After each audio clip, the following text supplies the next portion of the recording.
கேளுங்க. அரசியல் களங்களில்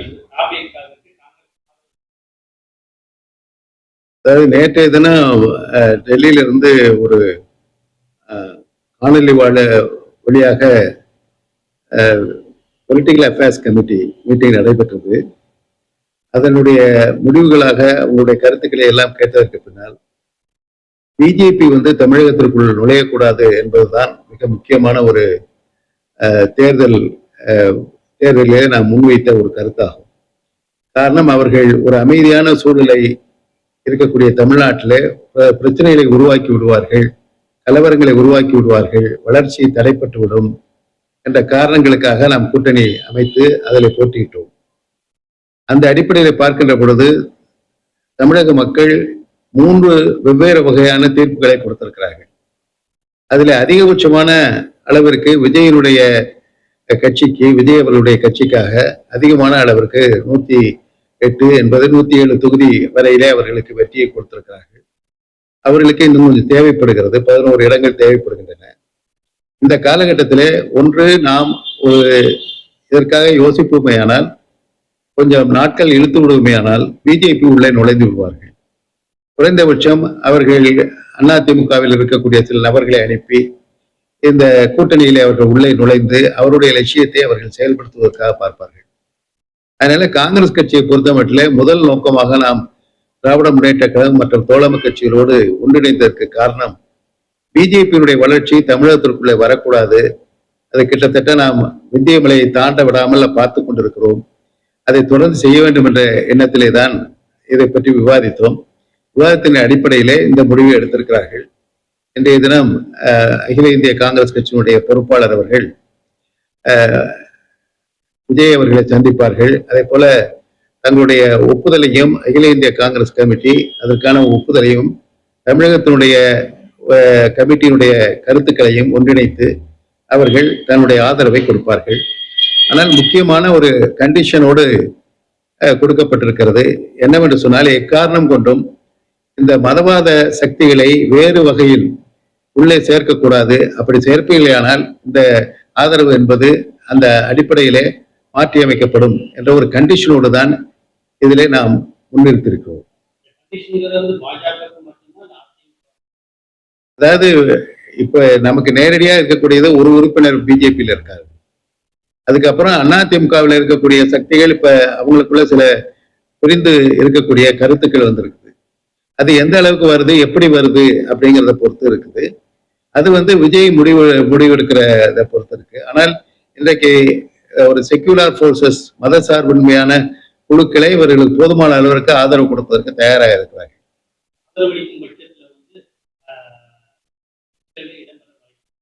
அது அடுத்த கட்ட பேச்சு தான். அதை முதல்ல அவர்கள் பெரும்பான்மை பெற்றிருக்கிறார்கள். அதை பற்றி அதற்கு பின்னால் இப்ப நமக்கு முக்கியமானது என்னவென்று சொன்னால், ஆட்சி அமைக்கிற பொழுது எத்தனை பேர் ஆதரவு கொடுக்கிறார்கள் என்பதை கொடுக்க வேண்டும்.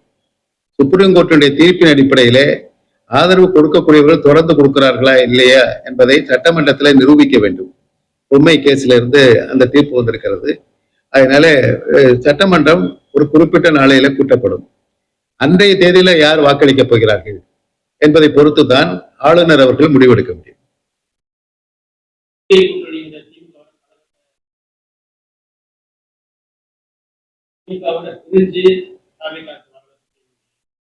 பிரிஞ்சு வரல. அதாவது ஒரு கருத்தை முன்னிறுத்தி வருகிறோம். திராவிட முன்னேற்ற கழகம் ஆட்சியில் இருந்த ஒரு கட்சி. அவர்கள் அவ்வளவு எளிதாக உடனடியாக ஒரு மாற்றாக வந்திருக்கக்கூடிய அணியில வருவது என்பது மிக கடினமான ஒரு சூழல். அவர்களுக்கு பல துன்பங்கள் இருக்கின்றன. அவற்றை எல்லாம் அவர் சரி செய்து கொண்டு இன்றைக்கு இந்தியா கூட்டணியை விரிவுபடுத்துவதற்கான எல்லா முயற்சிகளையும் இன்றைக்கு ராகுல் காந்தி அவர்கள் உருவாக்கி இருக்கிறார்கள்.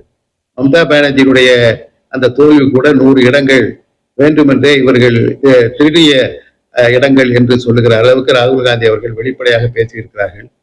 மம்தா பானர்ஜியும் இனிமேல் நான் இந்தியா கூட்டணியை வலிமைப்படுத்துகிறேன் என்று சொல்லியிருக்கிறார்கள். திராவிட முன்னேற்ற கழகம் இந்தியா கூட்டணியிலே மிக மிக முக்கியமான ஒரு உறுப்பினர்களாக இருக்கிறார்கள். இன்றைக்கு காலப்போக்கில இன்றைக்கு காங்கிரஸ் எடுக்கக்கூடிய முடிவின் அடிப்படையில இதே விசிகையும் நம்முடைய கட்சிக்கோடு சேர்ந்து வெற்றி கழகமும் சேர்ந்து இந்தியா கூட்டணியில வரக்கூடிய வாய்ப்பையும் நாம் எதிர்பார்க்கிறோம்.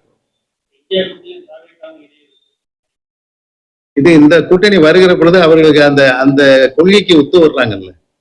அதாவது மதவாதம், மக்களுடைய வளர்ச்சியை தடை செய்தல், இதற்கு எதிர்ப்பான ஒரு இயக்கம் தானே இந்தியா கூட்டணிங்கிறது. இரண்டாவது முக்கியமானது, மாநில உணர்வுகளை அறிந்த மாநில கட்சிகளோ தேசிய கட்சியோ ஒன்றிணைந்திருப்பதுதான் இந்தியா கூட்டணி என்பது. அவர்கள் மாநில உணர்வை பற்றி எங்களுக்கு தேவையில்லை, அகில இந்திய அளவிலே தான் நாங்கள் சிந்திப்போம் என்பது அவருடைய கூட்டணி, என்டிஏனுடைய கூட்டணி, அந்த கூட்டணி. நாம் சிந்திப்பது மாநில உணர்வுகளையும் மாநில கட்சிகளையும் ஜனநாயகத்திலே மிக முக்கியமான ஒரு அங்கங்கள், அவர்களை ஒன்றிணைத்து கொண்டு வர வேண்டும் என்பதுதான் இந்தியா கூட்டணியுடைய கொள்கைப்பாடு. இந்த தேர்தலுக்கு முன்னே தாவேகா கூட்டணி அமையாததுக்கு என்ன காரணம்? அது அன்றைக்கு காலகட்டத்தில் நமக்கு திராவிட முன்னேற்ற கழகம் ஆட்சியில தொடர வேண்டும் என்று விரும்புகிறோம்.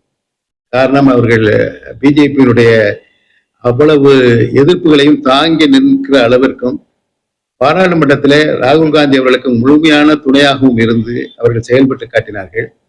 அந்த உறவு இந்தியா கூட்டணியுடைய ஆரம்பத்தில் இருக்கக்கூடிய உறுப்பினர், அவர் துவக்கத்தில் இருந்து இருக்கக்கூடிய உறுப்பினர்கள், இவர்களை நாம் இழந்துவிட்டு திடீரென ஒரு மாற்று கருத்து வைப்பது சரியல்ல என்பதையும், இதே போல எல்லோரையும் கருத்துக்களை கேட்டுதான் அந்த முடிவுக்கு வந்தார்கள்.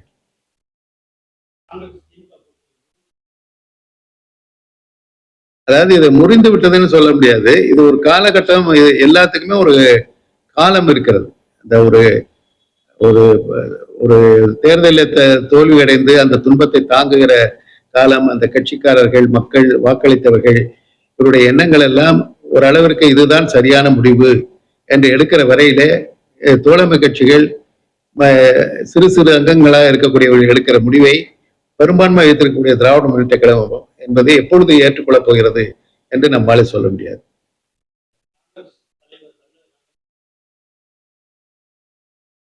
தமிழ்நாடு காங்கிரஸ் கமிட்டி தலைவரை பொறுத்தமட்டில் இப்போதைக்கு அந்த எண்ணம் இல்லை. ஆனால் அவர் முதல்லேயே ஒரு பேட்டியில கூறியிருக்கிறார், நான் முதல்லேயே ராஜினாமா கொடுத்து விட்டேன், நான் தேர்தல் முடிந்ததற்கு பின்னாலே நான் இதில் தொடர்வதற்கு விரும்பவில்லை என்று சொல்லியிருக்கிறார்கள்.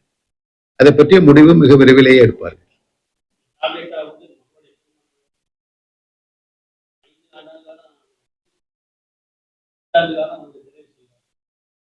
இல்ல, இப்ப கூட்டணியில் நம்ம போற போது அவங்களுக்கு ஆதரவு கொடுக்கிற பொழுது அதை 5 ஆண்டு காலம் கொண்டு செல்லத்தானே முடிவெடுத்து போகிறோம். அந்த கொண்டு செல்வதற்கு இடையில காலவாரி விடுறதுக்காக போறதில்லை. நம்ம போறது ஒரு கொள்கையின் அடிப்படையில. இப்ப பிஜேபி என்ற மதவாத சக்தி தமிழகத்திற்குள் நுழையக்கூடாது என்பதற்காக பார்க்கிறோம். அப்படி நுழையக்கூடாது என்பதை 2029 பாராளுமன்ற தேர்தலையும் அது எதிரொலிக்கும். இன்றைக்கு உத்தரப்பிரதேசம், மத்திய பிரதேச தேர்தல், குஜராத் தேர்தலுக்கு பின்னாலேயும் அது எதிரொலிக்கும். அப்படி என்றால் இதற்கு முழுமையாக இந்த 5 ஆண்டுகளும் அந்த நம்பிக்கையோடு தான் நாம் செயல்பட வேண்டும்.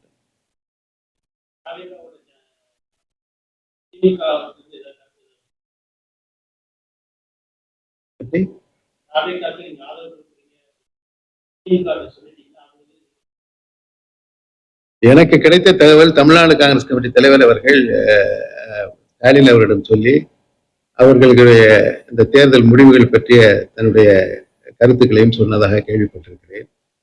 மற்றபடி எல்லாமும் அந்தந்த வகையிலே, ஒரு அரசியல் கட்சி எந்தெந்த வகையிலே தன்னுடைய நண்பர்களிடம் பேச வேண்டுமோ அப்படி பேசி கருத்துக்களை பரிமாறிக்கொள்வது என்பது ஒரு இயற்கை. அந்த இயற்கையான செயல்பாடுகள் நடந்து கொண்டிருக்கின்றன.